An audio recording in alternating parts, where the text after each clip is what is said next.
بسم اللہ الرحمن الرحیم المبحث الثالث فی تقسیم الخبر الى جملۃ فعلیۃ و جملۃ اسمیہ۔ کہتے ہیں علم معانی کے ابواب میں سے پہلا باب جملے خبریہ کے بارے میں تھا، پھر جملے خبریہ کی تعریف کی اور اس کے موارد بتانے کے بعد تیسری بحث میں جملے خبریہ کی تقسیم ہے، دو اقسام کی طرف تقسیم کرتے ہیں، جملے فعلیہ اور جملے اسمیہ۔ جملے خبریہ کی کتنے اقسام ہے؟ دو اقسام ہے، ایک جملے فعلیہ کے نام سے ہے، دوسرا جملے اسمیہ کے نام سے ہے۔ اب یہاں علم معانی میں جملے اسمیہ اور فعلیہ کے بارے میں یہ بتانا ہے کہ جملے اسمیہ کا مفہوم کیا ہے، جملے فعلیہ کا مفہوم کیا ہے، اس سے کیا مطلب نکلتا ہے اور یہ کن مقاصد کے لیے استعمال کیے جاتے ہیں۔ جملے اسمیہ کس مقصد کے لیے استعمال ہوگا اور جملے فعلیہ کس مقصد کے لیے استعمال ہوگا، یہ یہاں پہ اس فصل میں، اس بحث میں بتائیں گے۔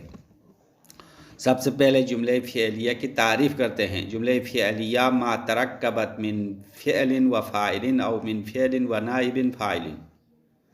جملہ فعلیہ وہ جملہ ہے جو فعل اور فاعل سے مرکب ہو کے بنتا ہے یا فعل اور نائب فاعل سے مل کر بنتا ہے۔ یہ تو علم نحو کی باتیں ہیں نا، نحو میں یہ سب باتیں آپ نے سیکھ لی ہے، اب یہ صرف یاد دہانی ہے۔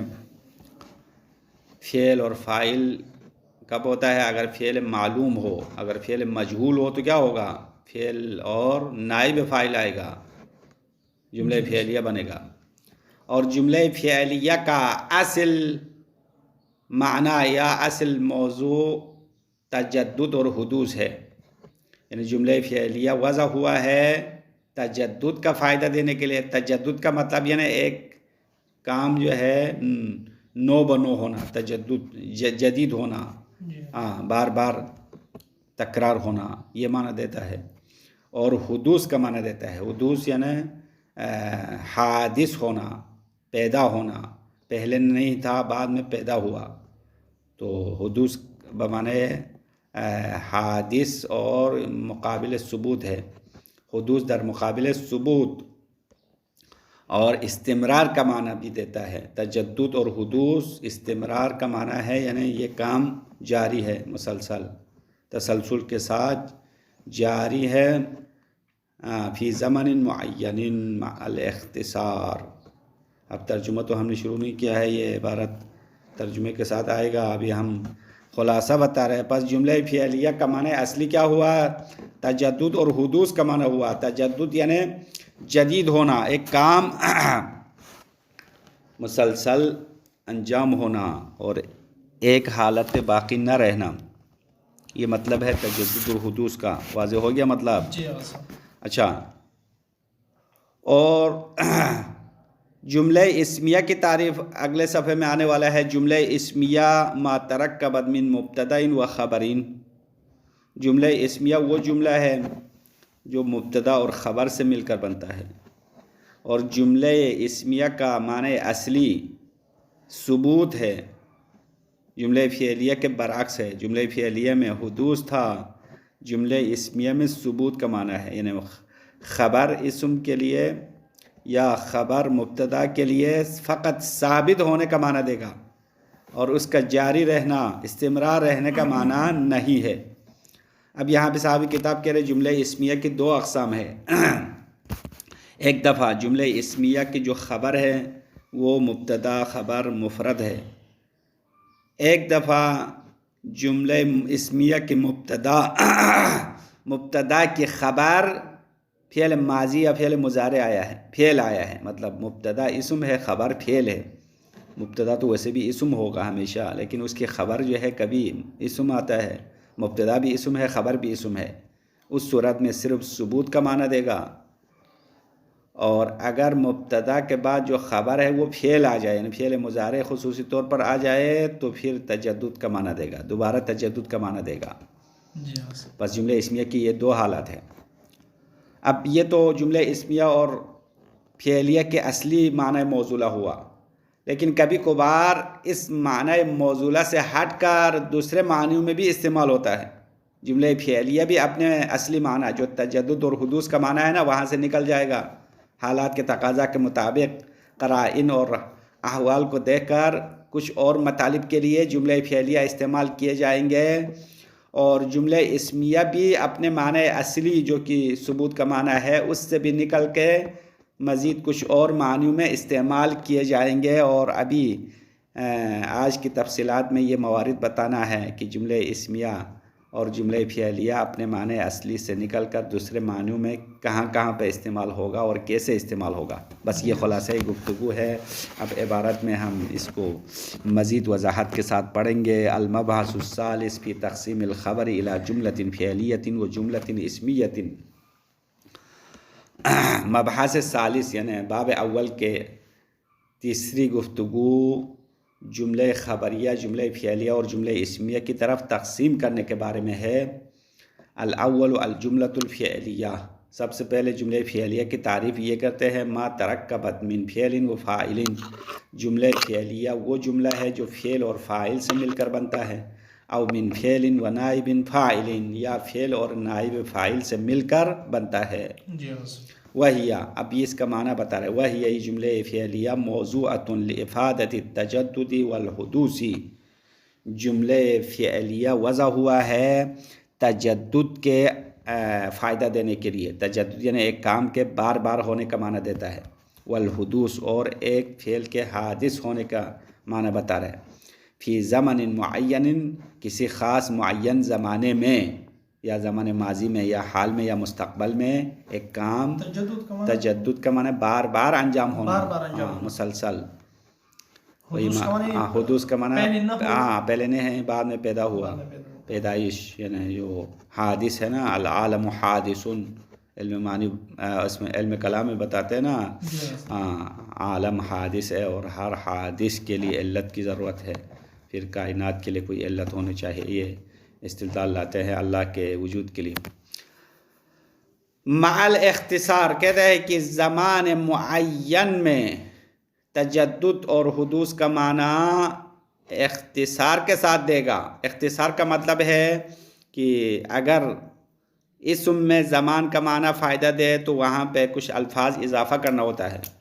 مثال ماضی کے معنی سمجھانے کے لیے امسی لانا پڑے گا، ویسے اسم سے معنی ماضی تو سمجھ میں نہیں آئے گا نا، زمان ماضی لفظ امسی کی ضرورت ہے، اور زمان مستقبل کے لیے لفظ غدن کی ضرورت ہے، زمان حال کے لیے الآن کا لفظ لانا پڑے گا، تو لمبا ہو گیا، اختصار تو نہیں ہوا۔ لیکن فعل میں کہہ رہا ہے کہ مزید قید کی ضرورت نہیں ہے، بس خود فعل ماضی ضربہ کا جو وزن ہے نا، ضربہ کی ہیئت ہے، وہ ہیئت ضربہ سے معنی ماضی خود سمجھ میں آئے گا، بطور اختصار ہی سمجھ میں آئے گا۔ اسی طرح یضربو یفعلو کا وزن مضارع ہے، فعل مضارع کا وزن اور اس کی ہیئت اور اس کا صیغہ زمان مضارع پر دلالت کرے گا، زمان مستقبل پر دلالت کرے گا۔ بس اختصار کا مطلب یہ ہوا کہ مزید قید کی ضرورت نہیں ہے، زمان سمجھنے کے لیے خود فعل کا صیغہ کافی ہے۔ مثال دیتے ہیں، نحو یعیش البخیل عیشۃ الفقراء وَيُحَاسَبُ فِي الْآخِرَةِ حِسَابَ الْأَغْنِيَاءِ۔ جملے فعلیہ کی ایک اچھی مثال دی ہے، شاید یہ حدیث سے اقتباس ہے، حدیث سے نکالا ہے۔ یعیش البخیل، کنجوس بندہ فقیروں جیسا زندگی گزارے گا، وَيُحَاسَبُ فِي الْآخِرَةِ حِسَابَ الْأَغْنِيَاءِ، لیکن قیامت کے دن مالداروں کا حساب دینا پڑے گا، مالدار لوگوں کی طرح حساب دینا پڑے گا۔ دنیا میں فقیر کی طرح زندگی گزارے گا، کیونکہ کنجوس ہے نا، تو کنجوس تو خود بھی خرچ نہیں کرتے، دوسروں کو بھی نہیں دیتے ہیں، فقیروں جیسا نہ کھاتے ہیں نہ پیتے ہیں، بس پیسہ جمع کر کے بینک میں ڈالتے رہتے ہیں اور اپنی زندگی مشکل بناتے ہیں۔ تو دنیا میں فقیروں جیسا زندگی گزارے گا، اور قیامت کے دن اللہ کو حساب دینا ہے، کن لوگوں کی طرح حساب دینا پڑے گا؟ اغنیاء کی طرح، مالداروں کی طرح حساب دینا پڑے گا، کیونکہ اس کے پاس مال تو تھا لیکن اس نے خرچ نہیں کیا، اپنے اوپر بھی خرچ نہیں کیا، اللہ کے راہ میں بھی خرچ نہیں کیا، بس جمع کر کے رکھا۔ اب اس جملے میں یعیش فعل ہے، البخیل فاعل ہے۔ اب یہ دو جملے ہیں نا، دو جملے کی مثال کیوں دیا؟ ایک فعل اور فاعل کی مثال ہے، ایک فعل اور نائب فاعل کی مثال۔ ہاں، تو یعیش البخیلو فعل فاعل جملہ فعلیہ اور معنی تجدد اور حدوث ہے، کیونکہ یہ فقیروں کی طرح زندگی کرنا ایک مرتبہ کی تو بات نہیں ہے نا، مسلسل یہ کام جاری ہے، پوری زندگی یہ کام فقیروں کی طرح زندگی گزارنے والا کام کرتے رہیں گے۔ وَيُحَاسَبُ فِي الْآخِرَةِ حِسَابَ الْأَغْنِيَاء، اور یہ فعل اور نائب فاعل کی مثال ہے۔ یحاسب فعل مجہول ہے، ضمیر ہوا بخیل کی طرف لوٹنے والی ہے، وہ نائب فاعل ہے، فعل نائب فاعل مل کر فعل مجہول جملہ فعلیہ ہو گیا۔ حساب الاغنیاء، یہ ترکیب میں کیا ہے؟ یہ مفعول مطلق ہے یحاسب کے لیے، مضاف الیہ مفعول مطلق نوعی ہے، مفعول مطلق نوعی جو ہیئت اور نوع کو بیان کرنے والا ہے۔ ایک اور بھی مثال دیتے ہیں جملے فعلیہ کے لیے، وَنَحْوَ أَشْرَقَتِ الشَّمْسُ وَقَدْ وَلَّ الظَّلَامُ حَارِبًا۔ اشرقت الشمس، سورج چمکا یعنی سورج نے طلوع کیا، وقت ول الظلام حارباً، بے شک اندھیرا پھیر کر چلا گیا، واللہ یعنی منہ پھیرنا، ظلام تاریکی، تاریکی نے منہ پھیر کر بھاگ گیا، حارباً یعنی بھاگ جانا، جب سورج نکلے گا تو اندھیرا بھاگ جائے گا، اندھیرا چلا جائے گا۔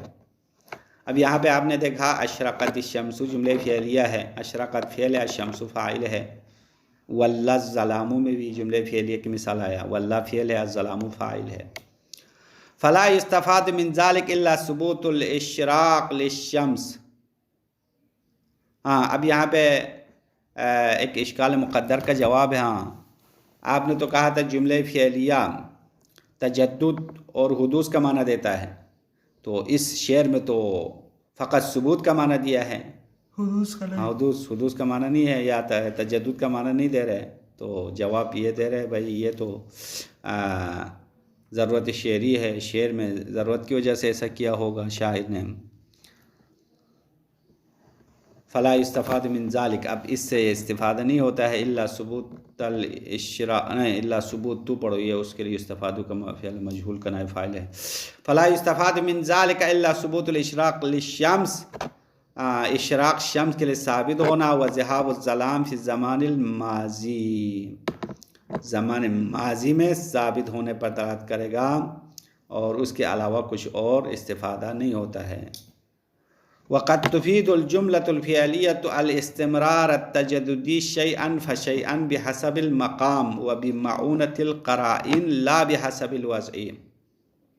کبھی کبھار جملہ فعلیہ استمرار تجددی پر دلالت کرے گا، استمرار یعنی جاری رہنا، التجدد کا معنی تو پہلے کیا نا، یعنی ایک کام بار بار ہونا، شیئا فشیئا آہستہ آہستہ، آہستہ آہستہ ایک کام جاری رہنے پر دلالت کرے گا، بحسب المقام و بمعونة القرائن، مقام کے حساب سے اور قرینے کی مدد سے، لا بحسب الوضع، وضع کے لحاظ سے ایسا نہیں کرے گا، صرف قرینے کی وجہ سے استمرار اور تجدد کا معنی سمجھ میں آئے گا، بشرط ان یکون الفعل مضارعان، اما اس شرط کے ساتھ کہ وہ فعل مضارع ہو، نحو قول المتنبی، جس طرح شاعر متنبی نے شعر پڑھا، تدبر شرق الارض والغرب،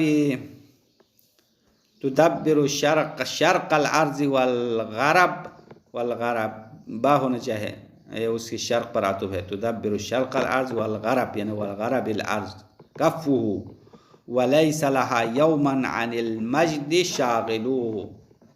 یہاں پہ شاعر متنبی نے ایک بادشاہ کے مدح کرتے ہوئے کہا کہ تدبر شرق الارض والغرب، کفہ یعنی اس بادشاہ کا ہاتھ، اس کا کف زمین کے مشرق اور مغرب کی تدبیر کرتا ہے، تدبیر کا معنی ہے ان کو چلاتا ہے، ادارہ کرتا ہے۔ وَلَيْسَ لَهَا يَوْمًا عَنِ الْمَجْدِ شَاغِلُونَ، اور اس ہاتھ کے لیے، یہ لہا کی ضمیر اس کی طرف لٹاؤ، ید کی طرف لٹاؤ، کف مؤنث بنایا ہے، وَلَيْسَ لَهَا يَوْمًا عَنِ الْمَجْدِ شَاغِلُونَ، اور اس کف کے لیے، اس کے ہاتھ کے لیے کوئی بھی دن بزرگی سے گمانے والا نہیں ہے، پھیرنے والا، شاغل معنی پھیرنے والا، شغلہ عن سے متعدی ہوا ہے تو پھیرنے کا معنی ہے، یعنی پھیرنا، منہ پھیرنے والا اسمال کے صیغہ ہے نا. تو اس کے لیے کوئی بھی دن بزرگی سے پھیرنے والا نہیں ہے، یعنی ہمیشہ وہ بزرگی کی حالت میں رہے گا اور رہتا ہے.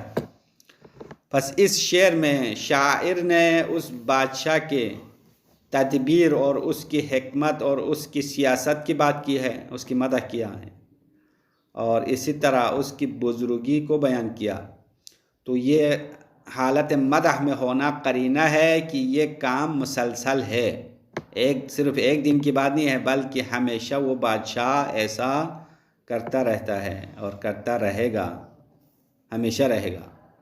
فقرینۃ المدح تدل علی ان تدبیر الممالک دیدنہ، پس مدح کرنے کا قرینہ دلالت کرتا ہے کہ مملکتوں کی تدبیر اور سیاست کرنا اس بادشاہ کی عادت ہے. دیدن من عادت، بات سمجھ میں آ رہا ہے نہیں؟ ممالک کو چلانا، تدبیر الممالک یعنی ممالک کی سیاست کرنا، مشرق اور مغرب کے ممالک کو چلانا اس کی عادت بن چکی ہے، اس کا کام ہے. وَشَأْنُهُ الْمُسْتَمِرُ الَّذِي لَا يَحِيدُ عَنْهُ، اور اس کا ہمیشہ جاری رہنے کی حالت ہے، شان ہے. الَّذِي لَا يَحِيدُ عَنْهُ، اس حالت سے وہ جدا نہیں ہوتا. یحید مانے جدا ہونا، لا یحید یعنی جدا نہیں ہوگا، اس سے جدا نہیں ہوتا ہے، بس مسلسل یہ کام جاری ہے. وَيَتَجَدَّدُ آنًا فَآنًا، اور یہ کام وقتاً فوقتاً نیا ہوتا رہتا ہے، تجدد ہوتا ہے، بار بار انجام ہوتا ہے.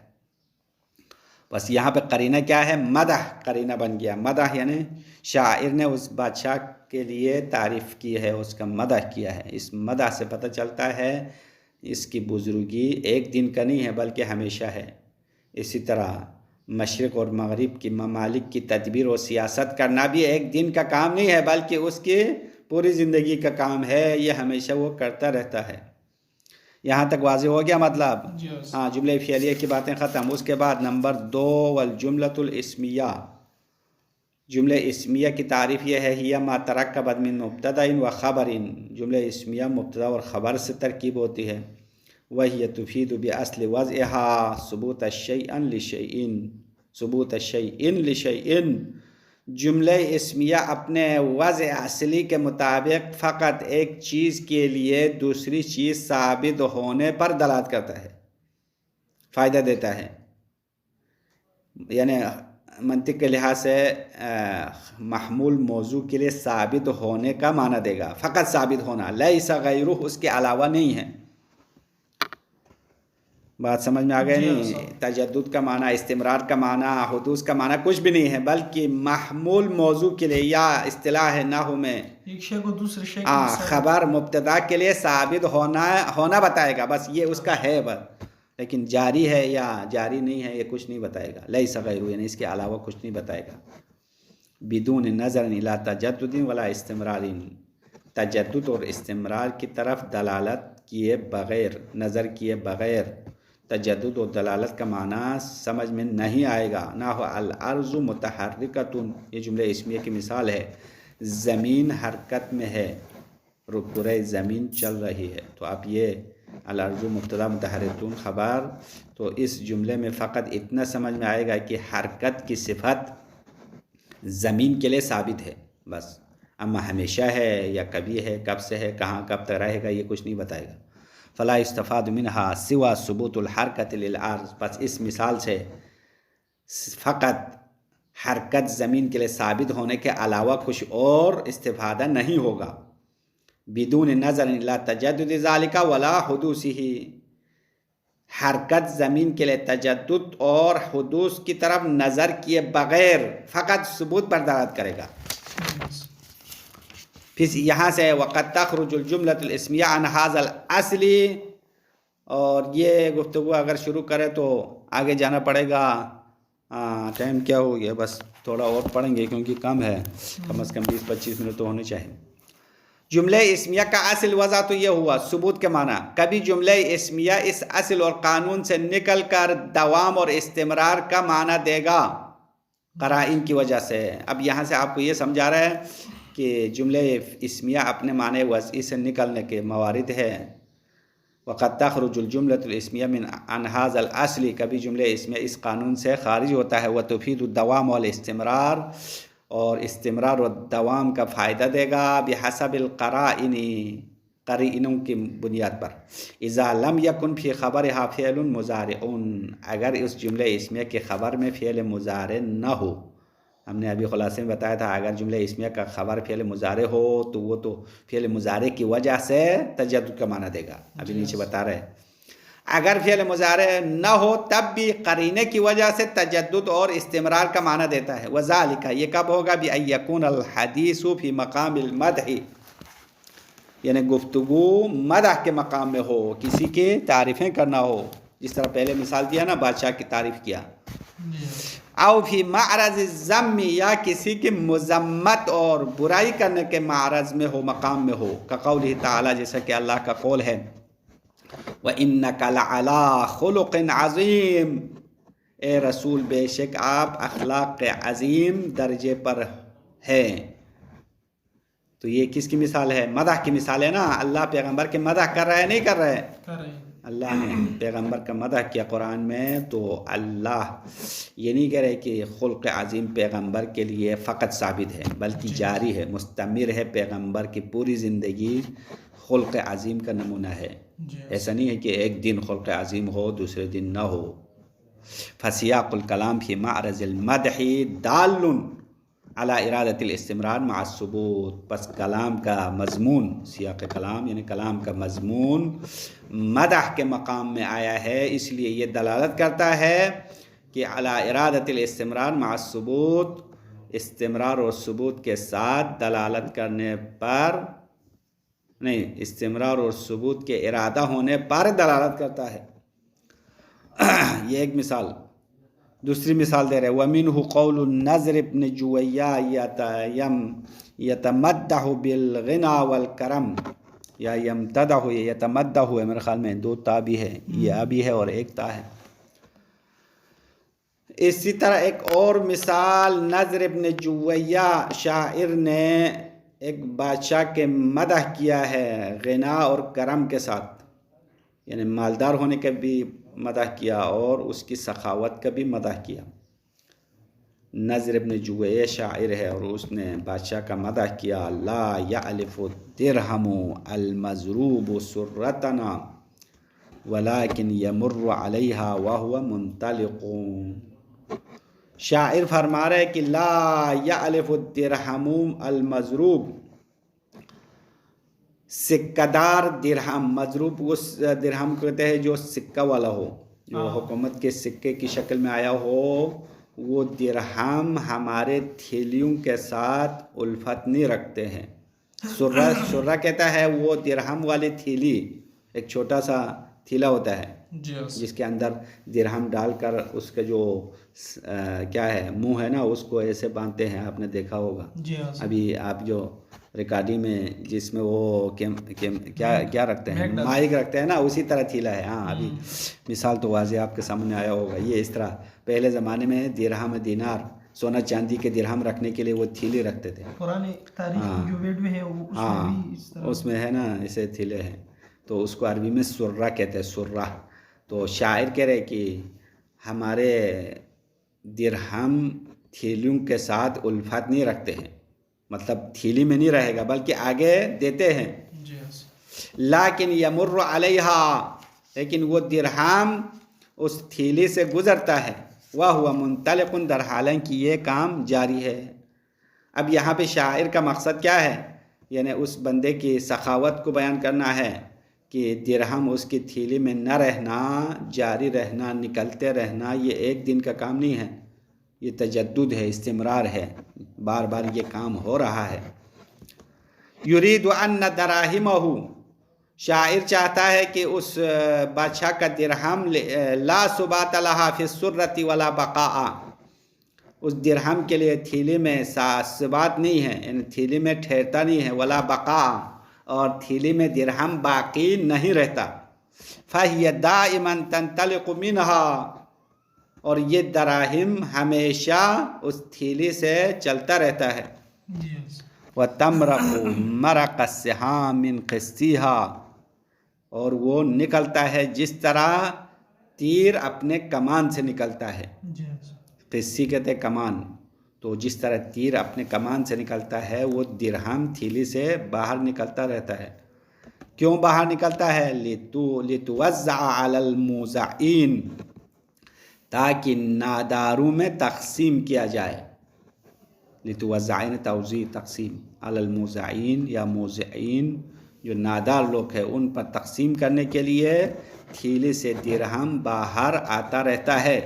وَأَرْبَابِ الْحَاجَاتِ اور ضرورت مندوں پر تقسیم کرنے کے مقصد سے تھیلی سے درہم باہر نکلتا رہتا ہے.